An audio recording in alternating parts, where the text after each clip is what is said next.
So the movie opens with a lovely girl. She was in the 10 to 12 age range. She has wings in addition to having horns on her head. Maleficent was her name. She was an adorable fairy. She was residing in an enchanted woodland. Up until today, she hasn't seen the outside world. She had everything in this stunning jungle. You may also assume that she hasn't yet seen any people. Nevertheless, she is content in her forest. In the forest, every type of animal save people might be found. There were odd creatures as well. Maleficent was traveling through the forest one day. A young boy is visible. She inquired, "Who are you?" as he was her age. "How come you're here?" Maleficent is informed of my residence by that little lad, a neighboring kingdom. I picked up the diamond after spotting it here. That gem is taken away from him by Maleficent. "Let me drop you off in your realm," she offers. When the youngster said, "Okay, I'll go," did you agree to be his friend? "And if I visit this woodland once again, may I play here?" Then Maleficent warns you against visiting this magical woodland because it is dangerous. But let's see. They shake hands with it. Maleficent then feels relevant. She sensed the current emanating from that boy's iron ring across all of reality.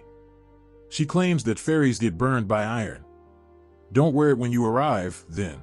We then witness the youngster go back to his realm. Yet the kingdom he is traveling through desires to occupy that woodland. That person's parents were likewise deceased. Turns became a close buddy of Maleficent. They also didn't understand why they were from the other kingdom. Years passed in this manner while they played together. Maleficent and the youngster used to play together there. Now that they had matured, they both started dating when they were 16 years old. Maleficent believes that people are not fairies' enemies. They're pleasant. She is also unaware of their shared tendency toward avarice. Maleficent once pondered how many days had gone before this boy arrived. She can recall one more detail about the boy. He asserted that, "I shall rule my empire when I am older. There is a castle there, and I'll take it as well." Thus, it seems that Maleficent was in fact ignorant of the boy's desire for wealth. Maleficent was relaxing one day in her woodland. She observes the king of another nation approach with a sizable army and horses to take control of the woodland. The forest's fairy was called Maleficent. She was fully aware of the need to safeguard her woodland. Standing up, now she had more strength. "You cannot enter my woodland," she tells the king. "I didn't ask you," the king claims. With that, he issues a command to his army. "I want her corpse." The king's army is moving right now, direction of the woodland, but when they ride their horses into the jungle, terrifying animals attack them. The king and his troops were now seriously hurt. Everyone flees from there in horror, that because here is a mystical woodland, we cannot engage in combat with them. The king goes back to his realm. The king was exceedingly frail and ancient. He gathered everyone together. "You guys are aware that there is a ton of wealth in the jungle," he tells them. "We shall occupy that forest. I am telling you from the outset, but I don't think I can go there and fight due of my condition. However, I swear to you that I will marry my daughter to whoever kills Maleficent." Then a boy emerges from among them. He claims, "I'll go there." When you learn who the kid was, you will be startled. Stefan was in this. Refers to the little child who interacts with Maleficent. We can now see that Stefan visits Maleficent's lair.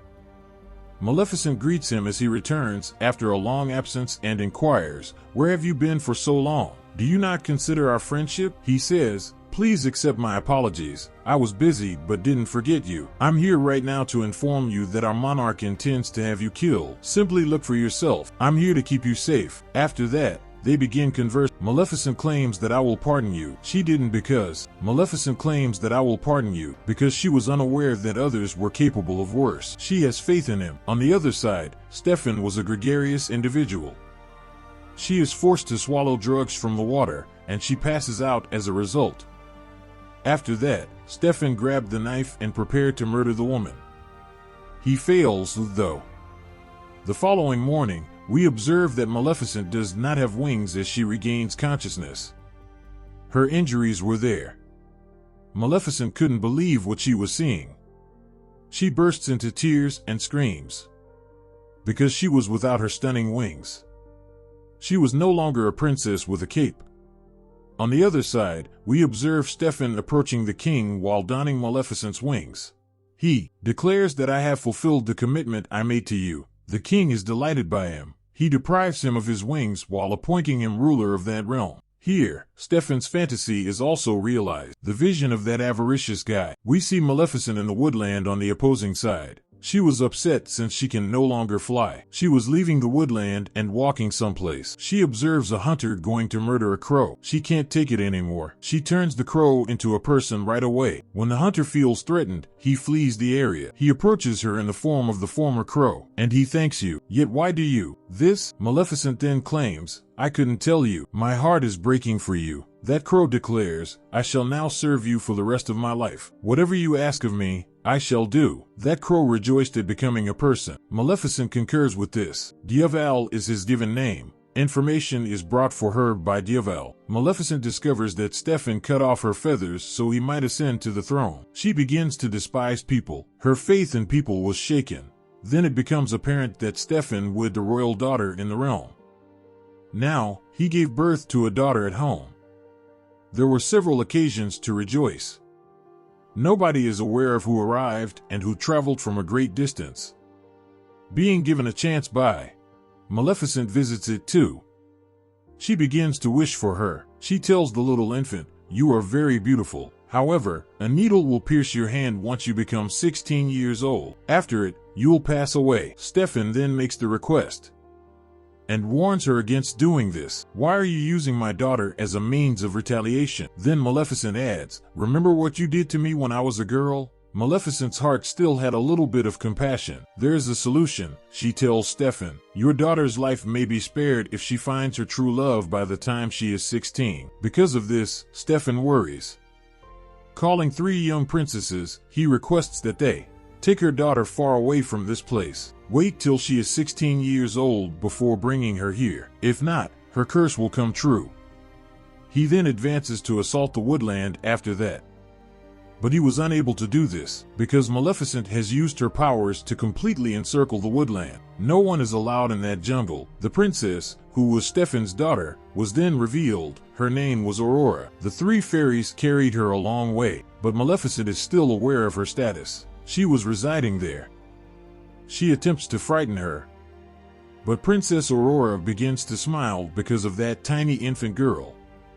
Maleficent's heart is softening in her direction right now, for the reason why Maleficent was a good fairy. She wasn't a cruel person. The 3 fairies who go on the Princess Aurora received negligent attention. Maleficent frequently spares Aurora's life. She occasionally plummets from mountains or trees. Princess Aurora becomes older with time. Princess Aurora had reached the age of 15. This indicates that she has just 1 year to finish her curse. Now, the fairies had brought her to a location within a border. High trees surrounding that location. Similarly, Princess Aurora has never seen the outside world. Maleficent has not observed this.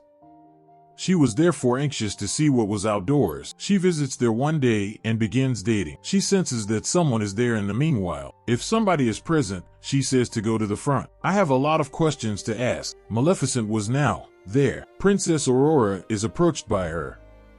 Princess Aurora shouts at her upon seeing her and claims, you are the one who has cared for me since I was a child. Why didn't you approach me first? My godmother, I can identify you. I also appreciate the crow you have with you. Maleficent didn't anticipate that response. As a result, she also starts to feel cheerful within. She was a good fairy, as I have already stated. She begins to adore Aurora. She no longer desires the cursed hat that I gave her. They have a strong bond that has grown. They converse with one another like a mother and daughter, play together, and live together. But while Aurora, the princess, was dozing, Malice attempts to use her talents to reverse that curse. But she learns that the long-lasting curse cannot be reversed, especially as the final phase of that curse is about to begin. Maleficent was concerned as a result, since she was about to become 16 years old.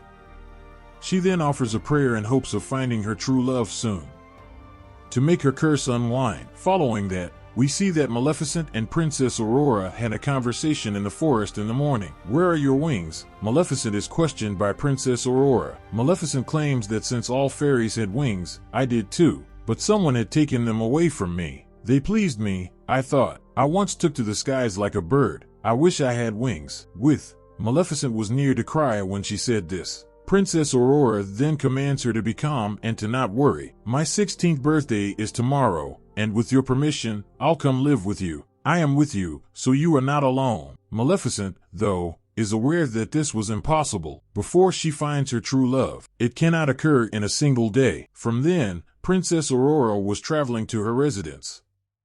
On her way, she notices a boy. He had a good look. He was her age, and as soon as they meet one another, they click. Princess Aurora then proceeds to her house from there. I want to depart from here, she tells the three fairies. She informed them that I wish to leave this house and travel to Maleficent. The fairies speculate that she could have been aware of that she wants to visit the kingdom and that her parents are still alive. Following her birthday, she hears the truth from those three fairies. This is what has happened, and a wicked fairy wants to harm or kill you. They inform her that it was Maleficent who did that. Princess Aurora couldn't believe her ears when she heard it. In her sadness, she visits Maleficent. She queries her, "Is what I've heard accurate?" "Yes, I did cast the curse upon you," Maleficent confesses to her with affection. "But now that I have changed, I see that I just did this for your father. I don't want to see you go." Princess Aurora was sad and had to go, "But I still adore you." She takes off towards that kingdom. She hugs her father and heads there, which is King Stefan. She says, "Father, I really missed you. I believe I am by myself." With those three fairies, her father becomes hostile. "I claim to have instructed you to fetch Aurora one day after her 16th birthday. Then, knowing all, what motivated you to bring her here? As the spell is going to be finished, she will be sent back," he commands his troops. Locks her in a room where no one will enter and nothing should be near her. But the curse can't be lifted by that king. The age of 16 comes Princess Aurora. Princess Aurora immediately goes to the location of the spinning pins as a result of the curse. They were covered in needles. She touches the needle as a result of the curse. She then collapses. She passes out completely. Because his daughter was now sound asleep, the monarch was concerned. She won't ever get up. Maleficent was depressed as well. On her way, she phones the boy who had met Princess Aurora. She speculates that perhaps they complement one another. The Princess Aurora could awaken if he meets her. Then Maleficent and the lad visit the location where Aurora was resting. The fairy who was present at the time. She looks after Aurora, the princess. She informs the king that you are Princess Aurora's father. Kissing her forehead can help her awaken. Perhaps you are her real love. Then King Stefan replies, "No, I will never be your genuine love. I fooled Maleficent. That is why this is taking place." When Maleficent brings that lad there, he approaches Aurora, the princess. Aurora the princess does not awaken. Maleficent then realizes that he is not her true love. When Maleficent notices it, she begins to cry. Then she tells her, "I'm going to miss you a lot. Your grin will be missed. I will always remember you." Maleficent says that while kissing her forehead and crying, she was then preparing to depart from that location. However, she then hears a voice from behind. "Godmother, halt." That was Princess Aurora's voice. Yes, Maleficent was Princess Aurora's genuine love. Because she genuinely loves her, Maleficent hears Princess Aurora remark, "I want to live with you in the forest." Then Maleficent was going to leave the area, dragging the girl behind her. The Stefan army, however, follows by casting a net around them. That was a fire-breathing iron net for fairies. As a result, Maleficent was powerless. Then she transforms her raven into a dragon. That bird, which is now a dragon, begins extinguishing its mouth fire. Everybody there is burned by it. Maleficent was now at liberty. Then, though, King Stefan shows up with soldiers from his left army. He has a shield made of iron to permanently murder Maleficent. Princess Aurora notices the wings of Maleficent on the opposing side.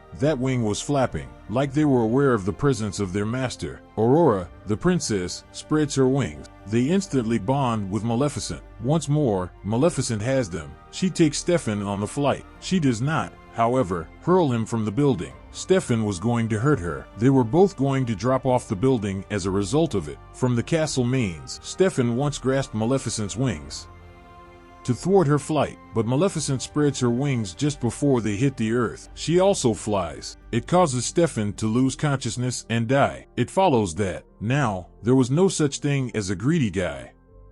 Everything ran smoothly.